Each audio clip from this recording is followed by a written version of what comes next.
So there is those who argue that in order for Kenya Kwanzaa to look nice, they may decide to appear as though they are adherents to the rule of law and just allow Azimio to be the House majority party for purposes of gaining some kind of legitimacy and extending an olive branch to the rest of the Blue Nation. Always remember that it bothers them that the area of their electoral dominance was just a small area that turned out to be the very tiny yellow zone.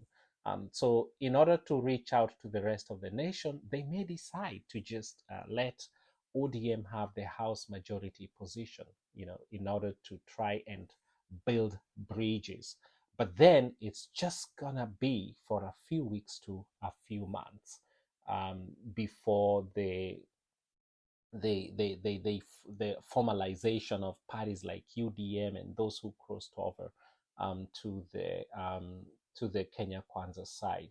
So it's going to be very interesting to see how this issue unfolds. So as it stands, neither of the political divides is in agreement as to who should be the majority party and therefore who should be the House majority leader. The Senate was not contentious, but the question of who the House Majority Leader is going to be has been acrimonious. And so this is a matter to be ruled by none other than Moses Masika Wetangula. And on his desk is a question as to whether actually coalition political parties are recognized by the Constitution in determining who is going to be the constitutional job holder of House Majority Leader. And the Constitution wording did not seem to dwell so much on coalition political party. And so, in my opinion, and given the kind of lineup that Kenya Kwanzaa gave to Parliament, they focused more on the UDA party. So, in their opinion, because UDA is the single largest political party in Parliament, it is my thinking, and it has been for a few weeks, that they were working in reverse from that constitutional clause that talks about the House majority leader being from the majority political party. So the Constitution talks about political party. It does not talk about or coalition political party. And given that the parliamentary lineup was pretty much 100% drawn from UDA, it is my thinking that the intention is to pursue that argument of a majority political party. And if that argument holds, then I think that Wetangula is going to name Kemani Ichung'wa to be the House Majority Leader, and it would also follow that Opiyo Wandayi would be named the House Minority Leader. From the way things stand, Azimio is without a doubt the largest political coalition. It dwarfs and Kenya Kwanzaa. It would have been so natural that Kenya Kwanzaa is the House Minority Party. But considering how things have been happening recently, whoever you think is gonna lose has been emerging the victorious.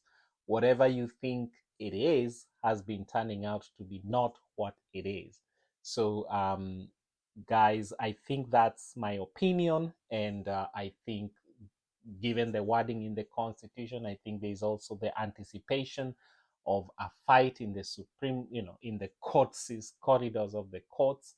And I think the anticipation and they are really leaning on those constitutional words of majority political party. Thank you, guys, and I hope to continue updating you on what I know about the matter.